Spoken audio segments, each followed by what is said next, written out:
So we're going to go a little bit quick.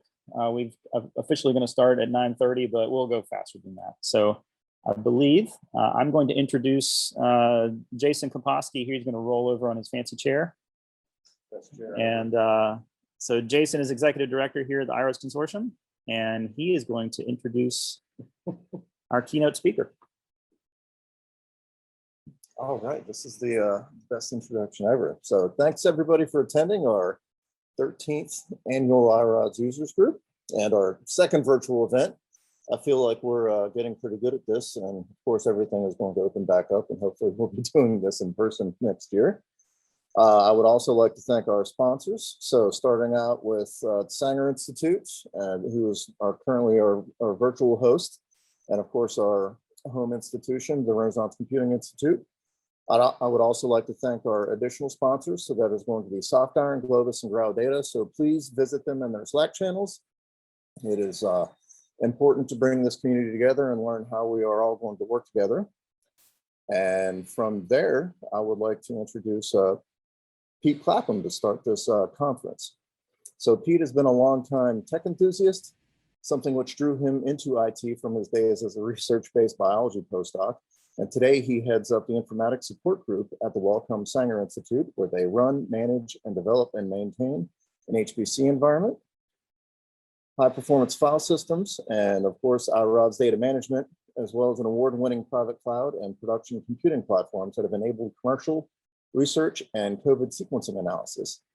Pete enjoys technical challenges and engaging with new tech opportunities and is looking forward to playing a part in whatever tomorrow brings. So Pete, please step forward and take our keynote. Thank you very much. Is it okay if I have the screen? Ah, fantastic, thank you. So thank you very much for the introduction, the opportunity to join you here today. I'm Peter Clapham, and we started our journey with iRODS some 12 years or so ago now. So we've gone through a lot of changes, a lot of things that happened around us, and hopefully we've learned a few things along the way. I'm sure there are a few more things to learn as we move on. So I'm going to start with this bit of an overview of what we do and some of the changes in the data generation, because of course without the data and without the scientific drivers and the changes in the world around us, there would be no need for data management, right? There's no need to manage one file. So to give a bit of background, the Sanger Institute was founded in 1992, and it was part of the Worldwide Human Genome Project. It was at the time one of the biggest technical and scientific challenges of its time. And its one goal was to try and come up with a draft or a map of the first human genome. So this was a huge project. It was global. It took 10 years. It cost £10 million to come up with the first draft of the first human genome. And the results were finally published in Nature in 2001. This was a global... If you have slides, you can share them. I don't know if you have... Are you sharing slides? Yes, are they not coming through? No, they're not. Oh, my apologies, sorry. Okay, sorry about that. Not at all. Let's see if we can get them to cooperate.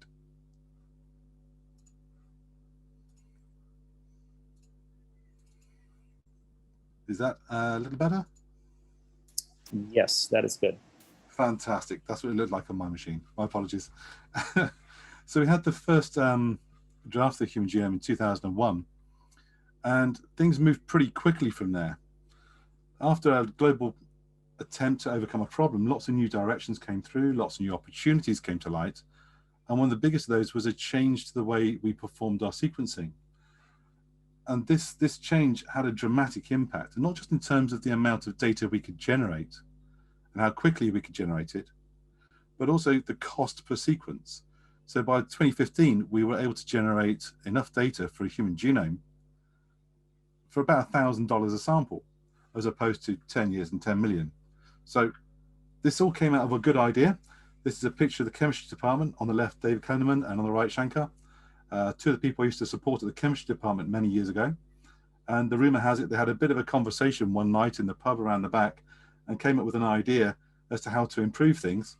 And it did. And what we swapped were the sequences on the top left here, which were the old ABI systems that we had back in the day that were part of the Human Genome Project. On the top right, we've got one of those early Illumina Solexa sequences that came through.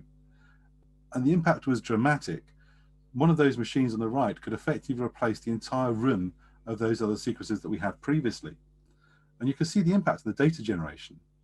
All the data up until around about 2011 is roughly linear. And suddenly you've got this exponential increase as these machines start to come more and more online, and the opportunities to develop and to produce more data really started to ramp up. And with these new sequence data becoming available, new opportunities became available, and Sanger rapidly split into a number of groups for specific areas of interest. So cellular genetics and human genetics, but equally cancer somatic mutations, pathogens of malaria, which have had a very big role recently, as you might imagine, and also one of the newer groups, the Tree of Life project. So each area was able to focus on a specific area of interest. The increased amount of data in their particular area meant that they could now make quality calls in areas they couldn't before. So where you may have had a rare disease, maybe one mutation a million, or a very rare event, you can now have the statistical certainty that what you're looking at is real. It's actually the cause rather than just a bystander effect. You also have the opportunity to start to spot key things such as mutational signatures. And that's one of the areas of interest that have come out in the past few years. And for those interested, Ludmill's papers are very much recommended. So the question when these new sequences came out was, how on earth are we going to manage all this data? It was very, very, very, very challenging. We had weekly con calls with the Broad, our tech teams all talking to each other. We had a number of conversations. Some of the highlights were, so how many compute storage servers have you got next to your sequences? Have you got any way of catching the data before it falls off the end? How are we going to search for this data later? Because some of the machines were new and we had to rerun things. Not everything worked as you might expect. And it wasn't clear how the data should be organized or what good might look like.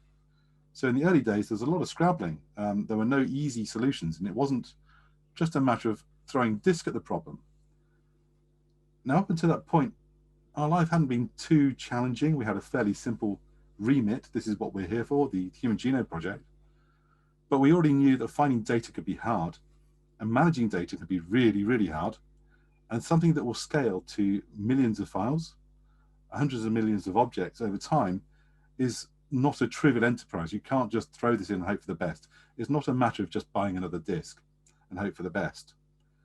So looking at our lessons learned up until that time, it was clear that we want to keep things as simple as possible, address those particular key points, and have a plan B, because things were changing pretty quickly at that time. It wasn't clear what might work. So this is all around the 2009, the 2010 timeframe, and there weren't really many options for managing your data. There wasn't that much in the way of middleware available. So we looked around, we had a look at Dcache, we had a good look at SRM and SRB. We were part of the HEPIX data grid for a while. We looked at the General Atomics Nirvana product as it was at the time. And there was this new thing, iRODS, who were sort of coming out of the SRM, SRB world. And it's kind of their second attempt at it. And it looked very interesting. And one of the biggest lessons we learned at that time was actually talking to people was great. And the high energy physics guys were superb, really, really helpful. So we settled on iRODS. We thought we'd give it a go. We gave it a good kick of the tires, and we settled upon this for all new data. Anything coming from those new sequences was going to go in from day one into this new system.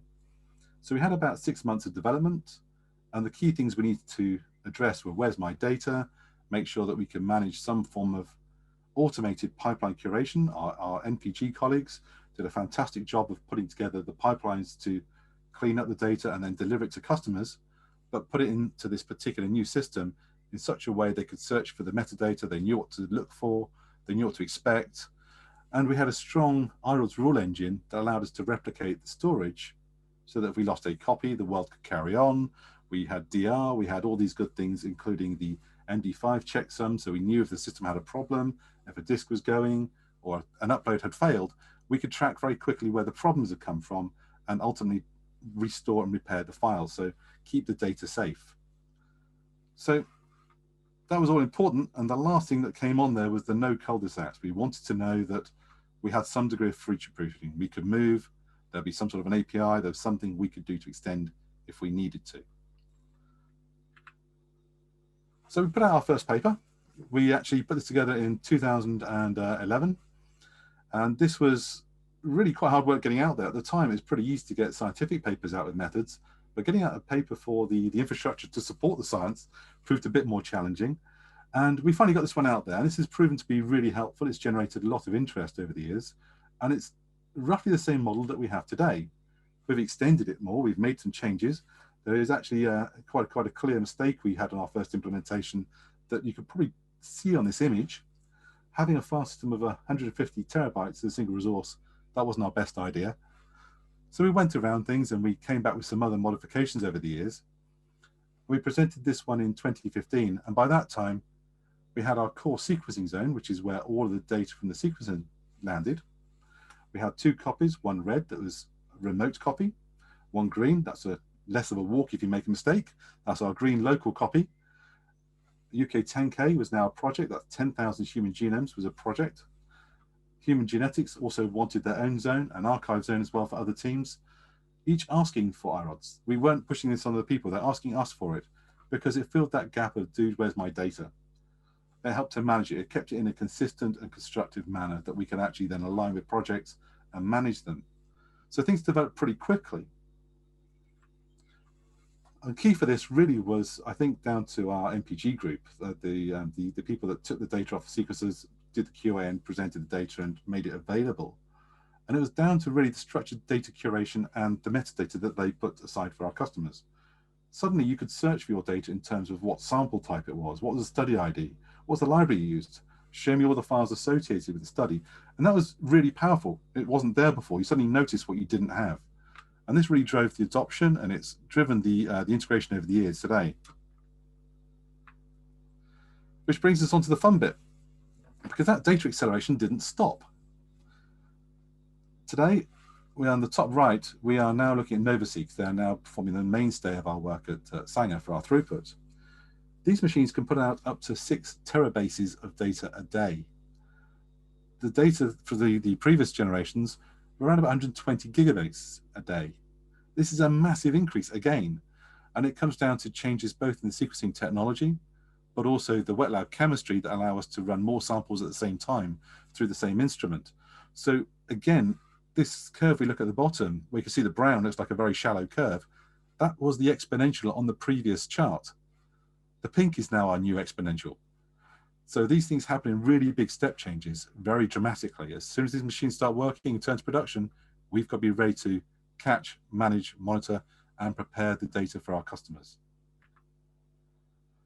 So when we look at the growth rate in iRODS per year, just on the sequencing zone, just the one zone, if it hadn't been for this little virus outbreak this last year, we were expecting roughly the same as last year, about 2.5 petabytes in last year. Had that held true, we would have had 40% of our data generated in the last 2 years. So even though we've been doing this for 12 years, technology changes mean actually we're dealing with a huge amount of fresh data coming in that outcompetes pretty much everything else. So keeping tabs on the old stuff, we've got to be very careful it doesn't get washed out. So it looks like we've got data pretty much now managed. We've got automated replication, we've got automated MD5 checksums, we've got scans to see, we've got the right number of files or the right number of copies, we've got scans to make sure the data's integrity is correct. We've got new tools that have been developed over the years with various teams and internally to improve and enhance the rate at which data can be put into the system, how quickly we can query it, how quickly we can get the data back out. But we're starting to see some edges, and this is true of any system you put in that grows over time. So the metadata searches are becoming challenging. When you've got millions and millions, in our case about 300 million objects, and you have a large number of metadata objects for each one in a free text search, when you come to your DBMS, it starts to squeak a bit. There's no easy way for it to optimize that search. So these are becoming more challenging to perform in a meaningful manner. Our customer base is also changing. Going back to 2001 and 2002, most of our informaticians were actually heavy coders. They were very, very finger rich. They're very CLI savvy. But as we become more specialized in those areas of tree of life, et cetera, the expectations for customers change, and our interactions with different teams and collaborations change. So now there's an expectation for there to be a strong GUI, for people not to, as my supervisor used to tell me, they don't want to know how the watch was made, they just want to know what the time is. And this is one of those things that's becoming more and more prevalent. We need to provide services on top of what's previously considered the tool. We also need to make sure that we're able to run rules in an effective way across our infrastructure. So over time, things change. We have plenty of zones. We want to bring things in. We want to bring things out. We want to apply different rules to manage our infrastructure. And we need to make sure that they remain capable as we scale up and we change the way in which data either goes in or is managed or is monitored. We also need to be a little bit careful on the hardware we put in. Whilst iRODS itself is vendor agnostic, it's very easy to go for a quick, cheap option of many storage units, which we currently have, and then pay the price on managing and maintaining them. And I think John's going to talk about that later on tomorrow. He'll give you all the blood and guts of that. Other challenges we start to face are where we start dealing with specialist build systems, both locally and where we bring, say, iRODS in, and we have to try and bring the two worlds together for testing and for rollouts and managing those rollouts so we can stay abreast of the latest changes that we need, either for security or for those key features that our customers are looking to assess. And all around us, the world's changing. And this is going to have a massive impact on where we go next, and perhaps maybe impact and influence where the projects such as iRODS goes and other projects out there follow. So politically, UK is no longer part of the European Union. We have taken the good bits with us, apparently, GDPR. We have new economic opportunities on site, such as UK Biobank project. That's 500,000 people in 2.5 years between Sanger and Decode in Iceland. There's social. Obviously, COVID has hit us all. It's been pretty impressive, the impact worldwide, but also the response has been phenomenal. And technology. We're still expecting new sequencing technologies to rise, Oxford Nanopore and so on. And there are environmental impacts that are coming with this. How much storage can you afford to turn on? What does it mean when you go to exascale? Where's your nearest power substation? And finally, legal. Legal is a big one. It's a really big one for us. We know about the General Data Protection Act that affects data access in Europe, right to be forgotten, how long data can be managed, maintained, how it can be used. Data governance is much bigger than that, though. But this GDPR has really captured people's headlines due to the teeth that came with its implementation. There is a maximum fine today for an infringement of £17.5 million, or 4% of your total annual global turnover, whichever is greater. This is kind of a big deal. It's focused minds in a very big way. And it's based in very good logic, very good reasoning behind it. People should have a right to control data. They should have a right to know what's out there. We should control it in a way that is reasonable and responsible. And we should look after the data in a way that we have agreed to look after it. So there are a whole number of quality assurance, security, accessibility, ownership details that really need to be brought forward. Now, the good news is, having been using iRODS for many years, we've got a lot of data that's registered. We know where it is, but there are still some steps and some gray areas for us. And the key one is it's no longer just where is my data? How do we secure it? How do we audit who's got access to it, but also who has accessed it? How do we integrate a good data classification model? Personally identifiable, pseudo-anonymized, completely free, or maybe artificial ATCG letters for testing. Data encryption at rest. If we have it everywhere, will it go too slowly? How would we manage that? These are all questions we need to consider for the future. How are we going to manage our data stores? We're seeing more and more grant applications coming with a sheet saying, can you tell us how you are going to do this? And this is your grant application. So if we don't address these, there's a real issue for what is potentially viable for research in the future. And of course, the system has got to remain resilient. It's got to remain performant, or people won't use it. Data linking is a challenging one for us now. We started out as that sequencing center. I'll show you something in a moment that's really changing the landscape and the financial landscape for the next few years, potentially, which is also a driver on cost. So spatial transcriptomics is a massive area, a massive growth area. So you can take a piece of tissue, for example, stain it, analyze it either by human eye, or if it's confocal, perhaps also by a GPU or similar AI workflow, to determine the different cell types that are present. You can then, on the same piece of tissue in place, look to see what is actually being transcribed, what genetic material is actively in use at this moment in time. Now you need to link those data sets together. Where did the sample come from? What was the organ? Where was it derived? What was the method of deriving it? But equally, here's my tissue set of images, and over here's my sequencing data. This is a broader challenge. You're now dealing with more sites, more instruments, more groups, more reagents, and more links between the data sets. This is not trivial. And when you take this as part of the Human Cell Atlas project, which is a part of the cell genetics world here at Sanger and worldwide project in its own right, it's not just sequencing anymore. I love the phrase, I'm just saying the phrase, just sequencing, because anyone can do it, right? This is now linking all those data types together in a way that we can make sense to the scientists. How do they pull this data together? All my data in study ID foo, well, that's no longer just the images, no longer just the sequencing, it's all those artifacts along the way that link up and make it a suitable product. And then, of course, we had that slight change in the world with COVID. This is another significant driver. How do we respond rapidly to change? And this is the key aspect of this. How do we respond rapidly to change? These are the tools we've got. We have to make do sometimes. We just have to go with it. So that comment earlier about no cul-de-sacs, no blockers, don't feel like the getaway driver when you've installed something, that has never changed. That's not gone away. So it's been incredibly rewarding to see the worldwide response to COVID. It has been genuinely science-led. The world's fastest delivery for new vaccines has been astonishing. And in the UK, there's been a superb consortium approach, which I'm delighted Sanger's been a part of. It has involved multiple NHS groups, multiple new lighthouses. The lighthouses are these new response centres where samples have been taken and dealt with. One of them in Milton Keynes was set up in January, just 2 months ahead of the outbreak. And it was set up by a former lead in one of our teams at Sanger, Tony Cox. So he had a fantastic first year in the job. And I believe he's now been recognised in the honours list last year. So it was a huge, huge effort.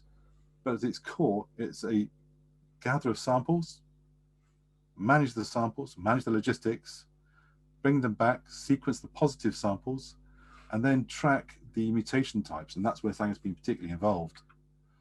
And you can actually follow this output live. And this is wonderful. It's like going back to the early days of Sanger again. A decision was made very early on with Human Genome Project to publish the data that we actually sequenced each day, which is why your genes aren't all patented.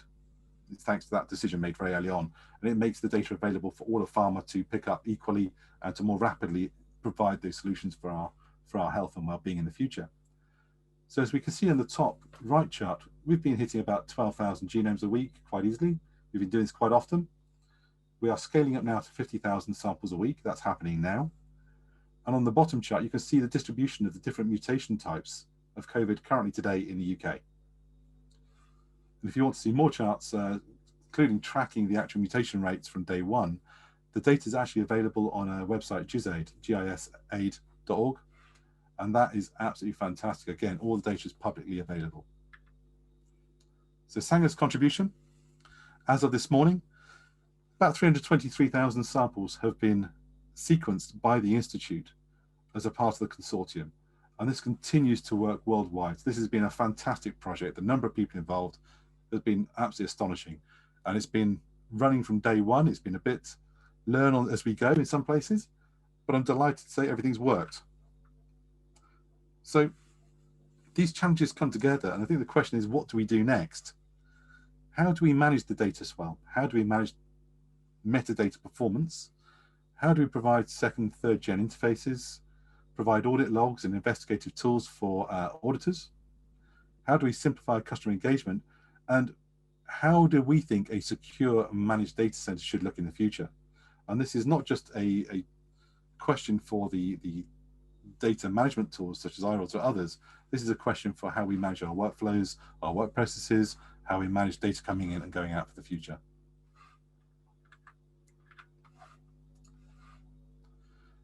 So we're asking various questions at the moment.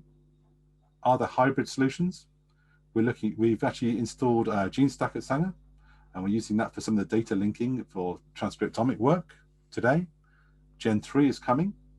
There are plugins for these, for Gen 3. But will these really fill the gap? Will these scratch those itches for us? Are there any best practices developing? It's not clear to us. Again, it's one of those times to go back to the books and ask the question once more. What does good really look like? What does it mean for QA? What does it mean for how we manage our data in the future? And what does it mean for our teams and developers? Can we manage something bigger? So there are rays of sunshine coming through.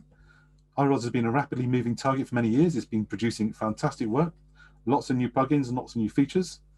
So we're looking forward to seeing and testing the auditing plugins, obviously, Gen 3 indexing, and we're testing the various components with the GUIs today. So staying flexible is key for us. Stable APIs are essential. Strong auditing tools, absolutely necessary. Performance is going to become even more important as we scale up. We can't afford to lose the crown jewel, so the resilience is as essential today as it ever was, and reducing our surprises. But perhaps the most important one on this list is the absolute essential core requirement to have a trusted partnership. And one of the things we've had since day one with the iRODS and Renzi community is the ability to pick up a phone, to have the con-calls, to have those terminal sessions that often last quite late in the night, and work through the problems together. And that has been absolutely fundamentally essential to our ability to use any product, because everything's going to hit the edges at scale eventually. So I am delighted to say that that continues to this day. So just on the last slide, just want to say thank you to too many people. I can't possibly get them all on this list. I've looked at various thanks in the past for various years. So I'll just stick to some of the original people.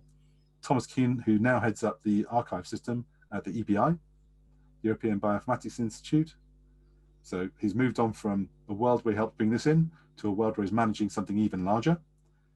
Jim Stalker, who's moved on to onto the world of commerce, so that's fantastic. MPG, David Jackson, his team, past and present.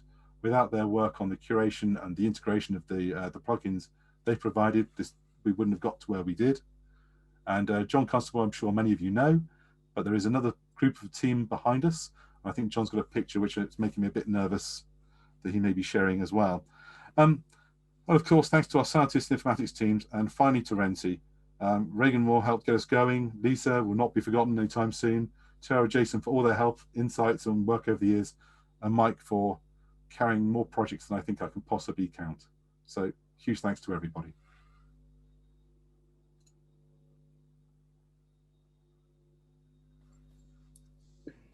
Very good. Thank you, Pete. Yeah, I think you reached back. You said 2011 was the first paper, right? 10 years ago. That was the paper. That took about 18 months of preparation to get out. So we actually started about 2008 with the new sequencing technology coming through. We had a couple of test systems that took about a year, 18 months to get going. And then suddenly when you get one going, you hear that comment from procurement. Did you know we've just bought 10 more of these machines? Right. So it's been great. It's been a lot of fun.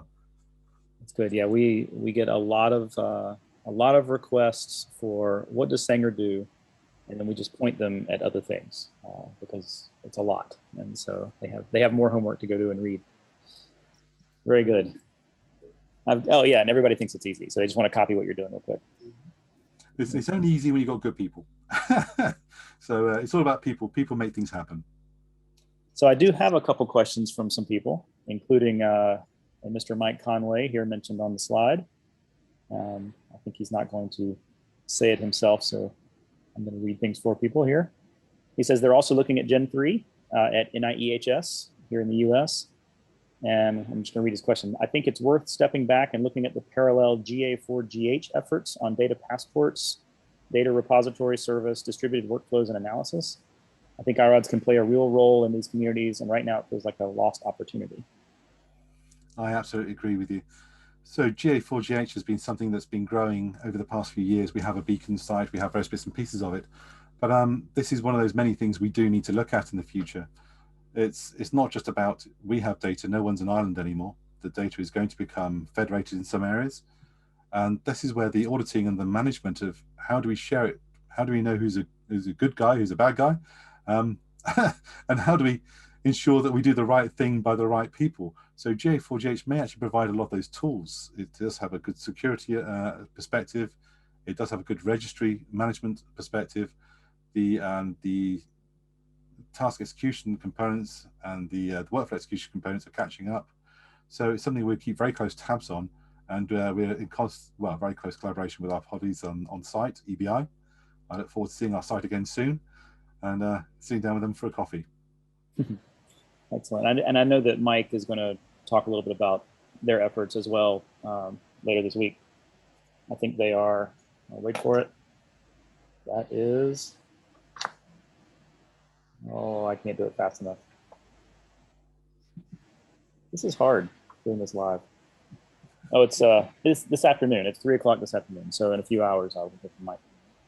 I've got a question also from here on our team from Alan. He says, if any, what are some of the other tools and systems that you use alongside or even alternatively to iRODS that you've been looking into handling the increasing scale? So we're currently, the key ones we're looking at the moment are the indexing plugin, which we hope will help to alleviate some of the slow metadata searches and help to extend the life of the system. We're running the MethylNX project for a GUI at the moment.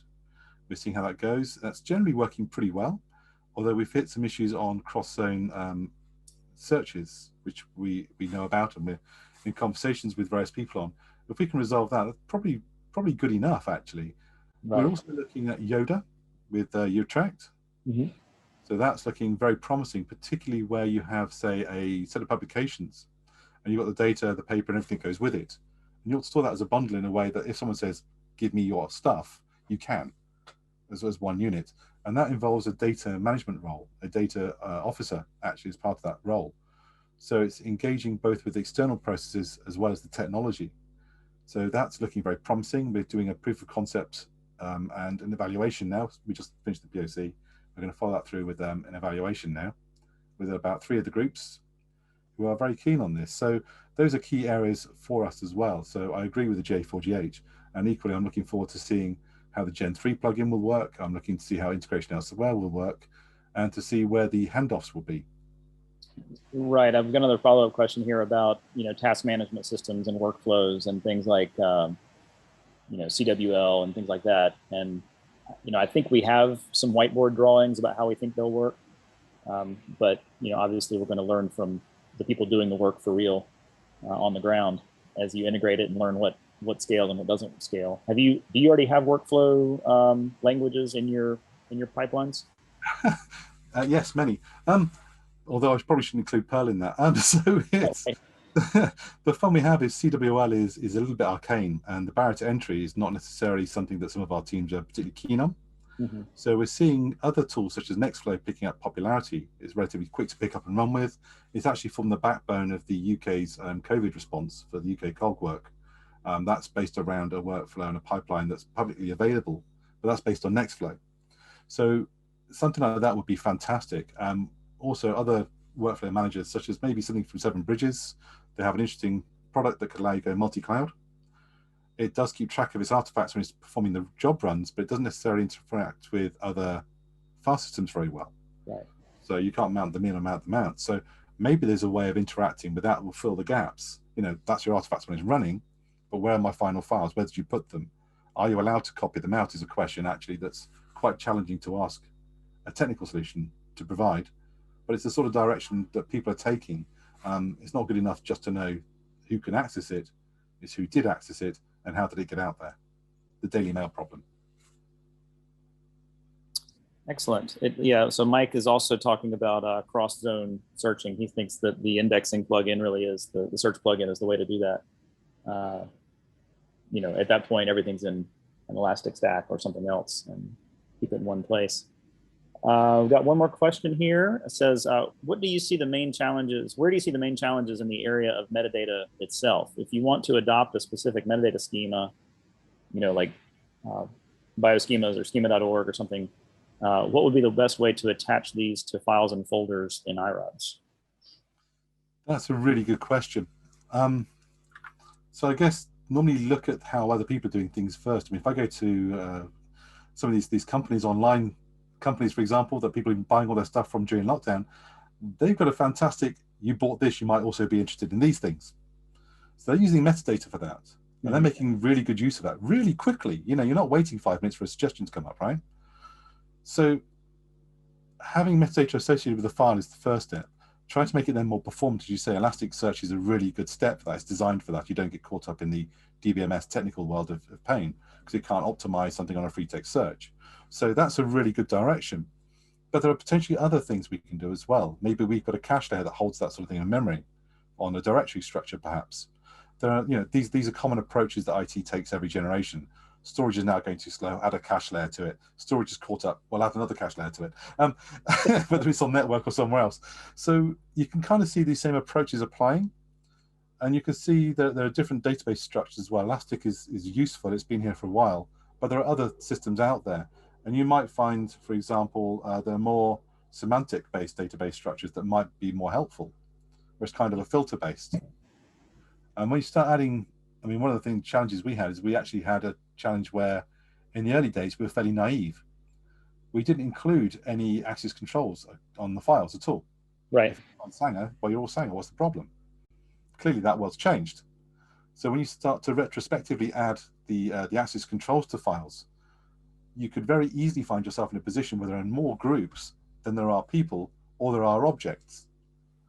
So suddenly actually having containers with the people and the groups would make more sense than having a container for the data. Right. So maybe we need to, as you say, take a step back, reconsider it when we go to whatever we choose to do next, and how we extend or we add to what we're doing now.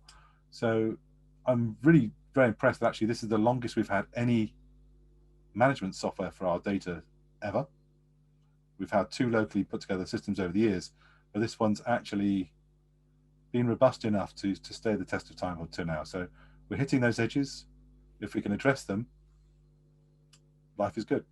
Very good. Yes. So we've obviously just released 4.2.9, and we addressed a lot of some of the edges that you guys have brought up that we've had on those, you know, like you said, long terminal sessions where we poke at things. So I'm hoping that the version of this slide in the next few years is also good. I should say I don't work for Renzi, but you know we've had really good value for money from our membership over the years, and those sessions have been very helpful. Very good. One last question. It says, have you seen the support for your iRODS systems remain constant or go down? I'm not sure what that support for. That's a good question. The need for? Oh, I see. Ah, the need for. So that's actually, yes, that is very interesting. So I would say the responsiveness has not gone down. I'll say that first. I think the actual responsiveness has been excellent, and the engagement's been superb, and the sharing sessions and all the rest of it has been really good. The number of events in some areas has increased as we start hitting the bottlenecks on performance in some areas, but equally we've now nailed down some of the structure issues. I mentioned earlier we made a daft mistake in our early days. It's on that paper. 100 terabyte file system wasn't a great idea. So when we started, we made a couple of naive mistakes, which we tweaked over the years. So those calls have dropped off. We know what we're doing a lot more now, and I think we've worked with each other long enough to plan things further on ahead. So I think what we're seeing now are just the scale issue ones coming to the fore, and I think they're specific issues that I'm hopeful that we can knock on the head fairly soon. And then in terms of, you know, we get this question a lot, you know, how many people does it take to run something on the scale of what you're doing? And, you know, officially, I think the answer is what, 3 to 4 full-time people maybe that you have doing iRODS things, or maybe it's not even that high. So we've got about 18 petabytes or so in the sequencing zone, more for the other zones as well. So it's grown an awful lot over the years, and I was solely running it up until about 2015. It was me. Mm-hmm. And that was taking about a day a week. Now we've got a lot more involved, a lot more systems, a lot more engagement, and a lot more opportunities. So John Constable has been pretty much full-time on that, all day, every day. We've also had other people join in when we do upgrades. That's a more of an uplift. I see. So I'd say resting state maybe 1.5. We can ask John the same question, see if he agrees with me. And during those uplift times when we're doing the upgrades, we'll bring people in with MPG to test their code, because they run some of the code directly on the sequences. And we'll also test against Batten and all the other software we have in-house that works with it. So in those occasions, you might have a couple of weeks where you might have 4 or 5 people from different teams. Excellent. Very good. Thank you so much for the update and the insight. I hope it's useful. It's been a wonderful relationship, and we'll keep it going. In 12 years' time. Appreciate it.